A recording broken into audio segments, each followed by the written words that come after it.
Reply to the address of welcome at Ramnad. At Ramnad, the following address was presented to Swami Vivekananda by the Raja. His Most Holiness, Sri Paramahamsa, Yati Raja, Digvijaya Kolahala, Sarvamata Sampratipanna, Parama Yogeshwara, Srimat Bhagwan Sri Ramakrishna Paramhamsa, Kara Kamala Sanjata, Rajadhiraja Sevita, Sri Vivekanand Swami, may it please your holiness. We, the inhabitants of this ancient and historic samsthanam of Setu Bandha Rameshwaram, otherwise known as Ramnathpuram or Ramnad, beg most cordially to welcome you to this, our motherland.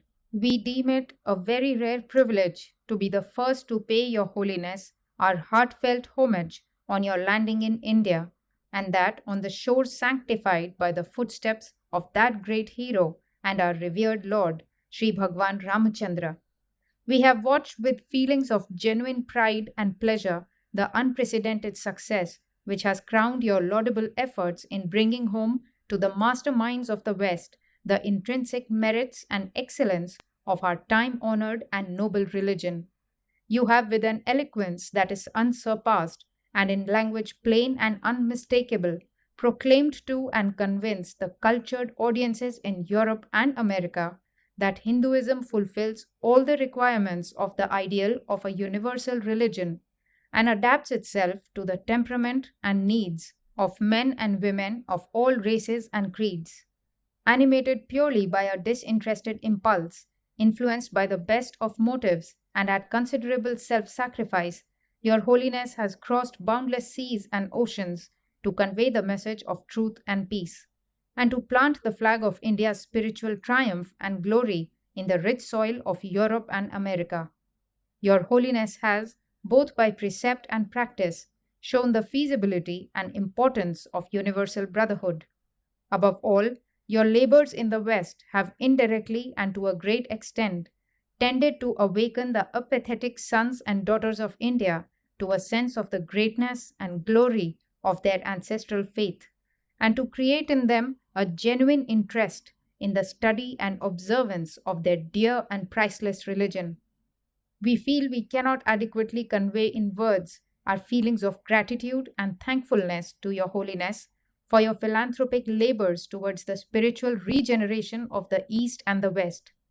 We cannot close this address without referring to the great kindness which Your Holiness has always extended to our Raja, who is one of your devoted disciples, and the honor and pride he feels by this gracious act of Your Holiness in landing first on his territory is indescribable. In conclusion, we pray to the Almighty to bless Your Holiness with long life and health and strength to enable you to carry on the good work that has been so ably inaugurated by you. With respects and love, we beg to subscribe ourselves, Your Holiness's most devoted and obedient disciples and servants. Ramnad, 25th January 1897. The Swami's reply follows in extenso. The longest night seems to be passing away. The sorest trouble seems to be coming to an end at last. The seeming corpse appears to be awaking, and a voice is coming to us. Away back where history and even tradition fails to peep into the gloom of the past, coming down from there, reflected as it were from peak to peak of the infinite Himalaya of knowledge, and of love, and of work, India, this motherland of ours, a voice is coming unto us, gentle, firm, and yet unmistakable in its utterances, and is gaining volume as days pass by. And behold, the sleeper is awakening. Like a breeze from the Himalayas, it is bringing life into the almost dead bones and muscles. The lethargy is passing away, and only the blind cannot see, or the perverted will not see, that she is awakening, this motherland of ours, from her deep long sleep. None can desist her any more. Never is she going to sleep any more. No outward powers can hold her back any more, for the infinite giant is rising to her feet. Your Highness and gentlemen of Ramnad, accept my heartfelt thanks for the cordiality and kindness with which you have received me. I feel that you are cordial and kind, for heart speaks unto heart better than any language of the mouth. Spirit speaks unto spirit in silence. and yet in most unmistakable language, and I feel it in my heart of hearts. Your Highness of Ramnad, if there has been any work done by my humble self in the cause of our religion and our motherland in the Western countries, if any little work has been done in rousing the sympathies of our own people by drawing their attention to the inestimable jewels that they know not are lying deep buried about their own home, if instead of dying of thirst and drinking dirty ditch water elsewhere out of the blindness of ignorance, they are being called to go and drink from the eternal fountain which is flowing perennially by their own home.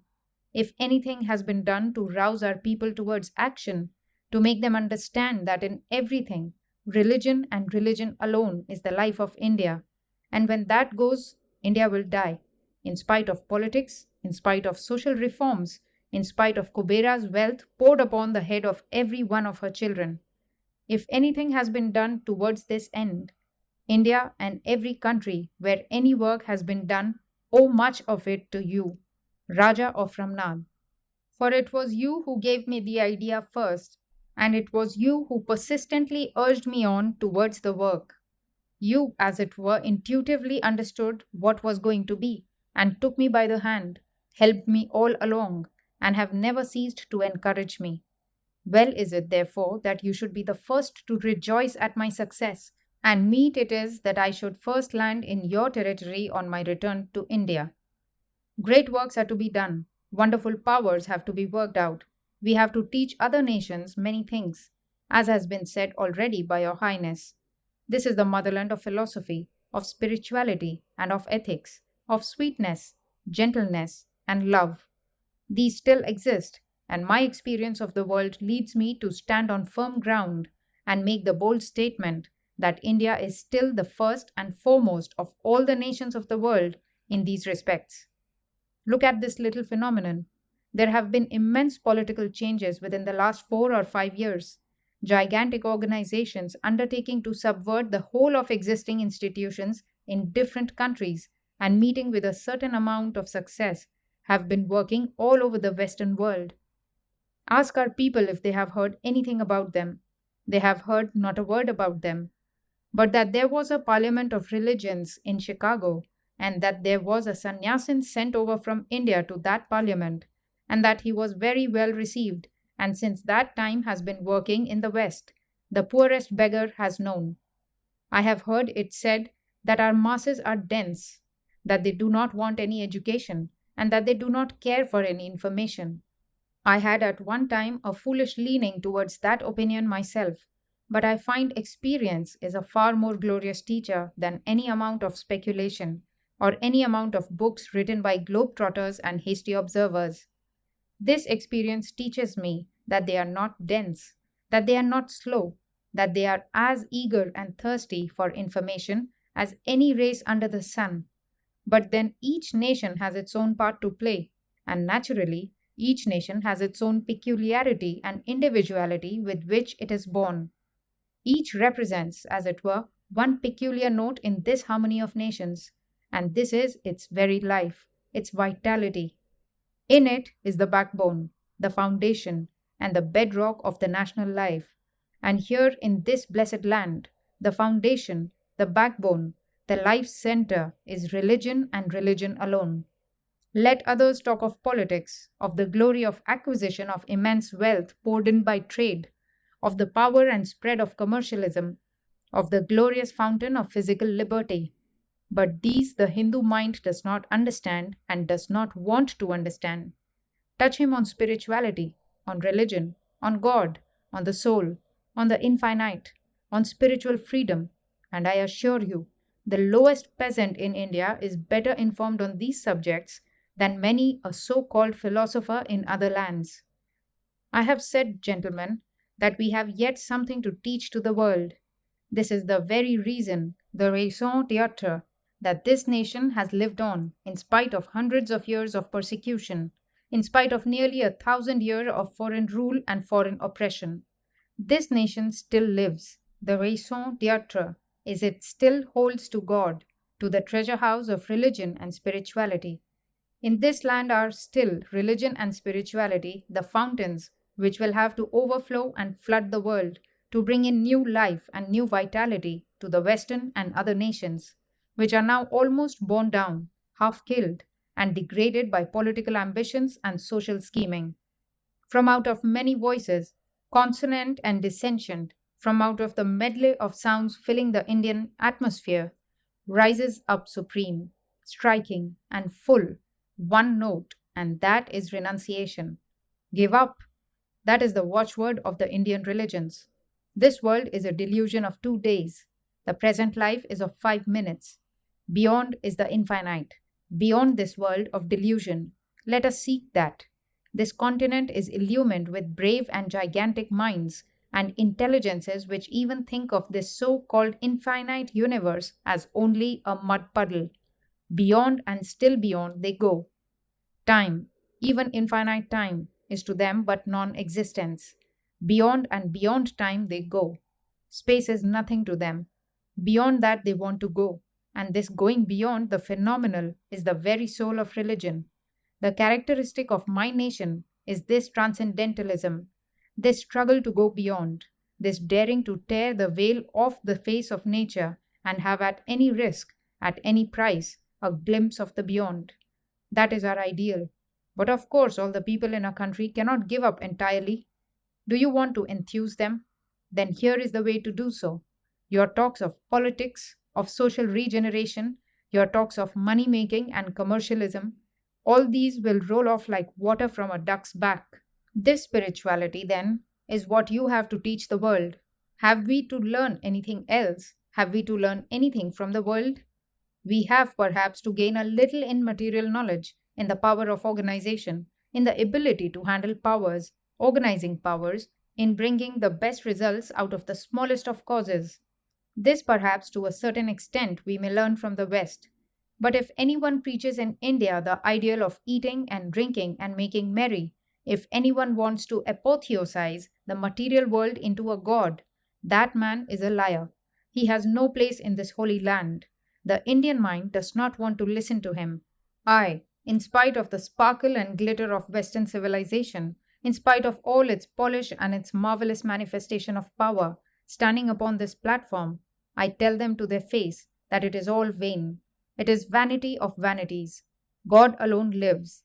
The soul alone lives. Spirituality alone lives. Hold on to that. Yet, perhaps some sort of materialism, toned down to our own requirements, would be a blessing to many of our brothers who are not yet ripe for the highest truths. This is the mistake made in every country and in every society, and it is a greatly regrettable thing that in India, where it was always understood, the same mistake of forcing the highest truths on people who are not ready for them has been made of late. My method need not be yours. The sannyasin, as you all know, is the ideal of the Hindu's life, and every one by our Shastras is compelled to give up. Every Hindu who has tasted the fruits of this world must give up in the latter part of his life, and he who does not is not a Hindu and has no more right to call himself a Hindu. We know that this is the ideal, to give up after seeing and experiencing the vanity of things, having found out that the heart of the material world is a mere hollow, containing only ashes. Give it up and go back. The mind is circling forward, as it were, towards the senses, and that mind has to circle backwards. The pravritti has to stop, and the nivritti has to begin. That is the ideal. But that ideal can only be realized after a certain amount of experience. We cannot teach the child the truth of renunciation. The child is a born optimist. His whole life is in his senses. His whole life is one mass of sense enjoyment. So there are childlike men in every society who require a certain amount of experience, of enjoyment, to see through the vanity of it. And then renunciation will come to them. There has been ample provision made for them in our books. But unfortunately, in later times, there has been a tendency to bind every one down by the same laws as those by which the sannyasin is bound, and that is a great mistake. But for that, a good deal of the poverty and the misery that you see in India need not have been. A poor man's life is hemmed in and bound down by tremendous spiritual and ethical laws for which he has no use. Hands off. Let the poor fellow enjoy himself a little, and then he will raise himself up, and renunciation will come to him of itself. Perhaps in this line we can be taught something by the Western people, but we must be very cautious in learning these things. I am sorry to say that most of the examples one meets nowadays of men who have imbibed the Western ideas are more or less failures. There are two great obstacles on our path in India: the Scylla of old orthodoxy and the Charybdis of modern European civilization. Of these two, I vote for the old orthodoxy and not for the Europeanized system. For the old orthodox man may be ignorant, he may be crude, but he is a man. He has a faith, he has strength, he stands on his own feet. While the Europeanized man has no backbone, he is a mass of heterogeneous ideas picked up at random from every source, and these ideas are unassimilated, undigested, unharmonized. He does not stand on his own feet, and his head is turning round and round. Where is the motive power of his work? In a few patronizing pats from the English people. His schemes of reforms, his vehement vituperations against the evils of certain social customs, have as the mainspring some European patronage. Why are some of our customs called evils? Because the Europeans say so. That is about the reason he gives. I would not submit to that. Stand and die in your own strength. If there is any sin in the world, it is weakness. Avoid all weakness, for weakness is sin. Weakness is death. These unbalanced creatures are not yet formed into distinct personalities. What are we to call them? Men, women, or animals? While those old Orthodox people were staunch and were men, there are still some excellent examples, and the one I want to present before you now is your Raja of Ramnad. Here you have a man than whom there is no more zealous a Hindu throughout the length and breadth of this land. Here you have a prince than whom there is no prince in this land better informed in all affairs, both Oriental and Occidental, who takes from every nation whatever he can that is good. Learn good knowledge with all devotion from the lowest caste. Learn the way to freedom, even if it comes from a pariah, by serving him. If a woman is a jewel, take her in marriage even if she comes from a low family of the lowest caste. Such is the law laid down by our great and peerless legislator, the divine Manu. This is true. Stand on your own feet and assimilate what you can. Learn from every nation. Take what is of use to you.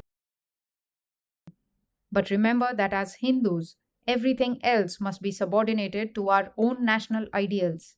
Each man has a mission in life, which is the result of all his infinite past karma. Each of you was born with a splendid heritage, which is the whole of the infinite past life of your glorious nation. Millions of your ancestors are watching, as it were, every action of yours. So be alert. And what is the mission with which every Hindu child is born? Have you not read the proud declaration of Manu regarding the Brahmin, where he says that the birth of the Brahmin is for the protection of the treasury of religion? I should say that that is the mission not only of the Brahmin, but of every child, whether boy or girl, who is born in this blessed land for the protection of the treasury of religion.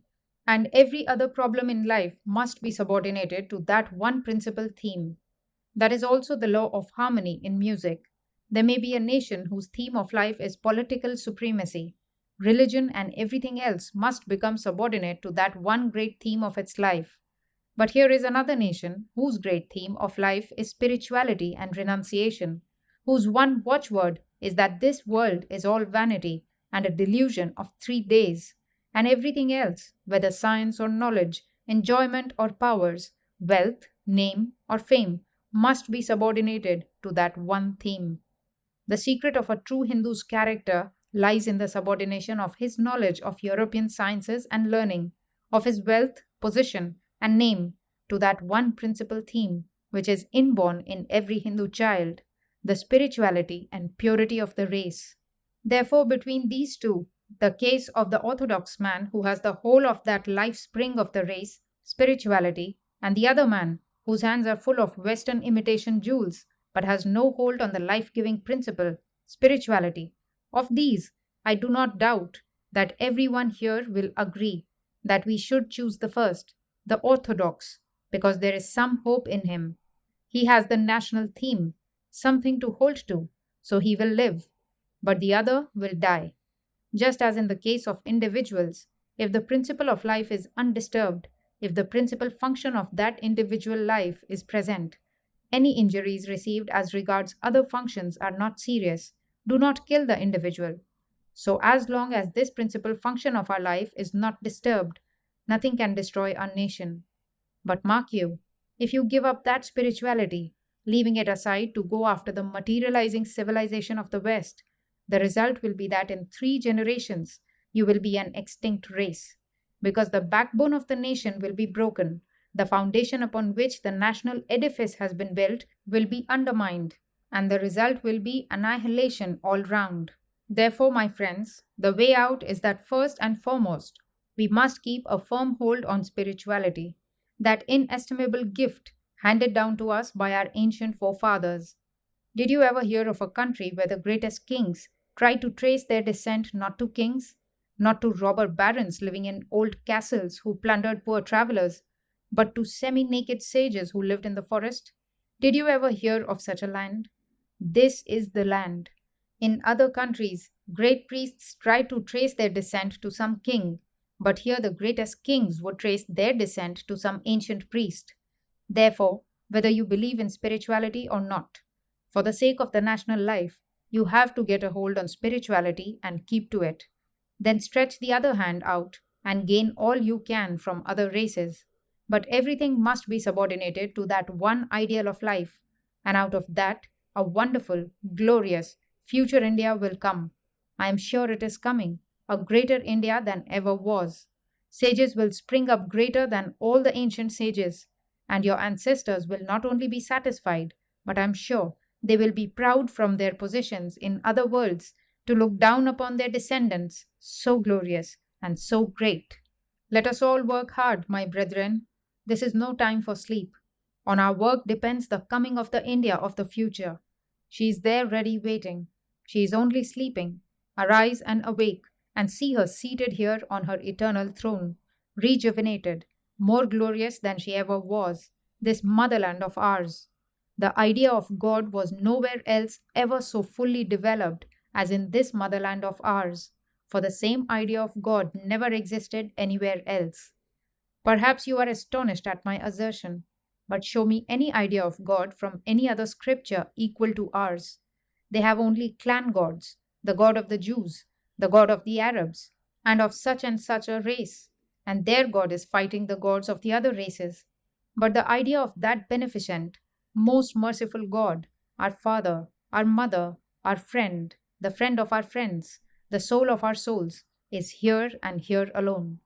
And may He, who is the Shiva of the Shaivites, the Vishnu of the Vaishnavites, the Karma of the Karmis, the Buddha of the Buddhists, the Jina of the Jains, the Jehovah of the Christians and the Jews, the Allah of the Mohammedans, the Lord of every sect, the Brahman of the Vedantists, He the all pervading, whose glory has been known only in this land, may He bless us, may He help us, may He give strength unto us, energy unto us, to carry this idea into practice. May that which we have listened to and studied become food to us. May it become strength in us. May it become energy in us to help each other. May we, the teacher and the taught, not be jealous of each other. Peace, peace, peace. In the name of Hari.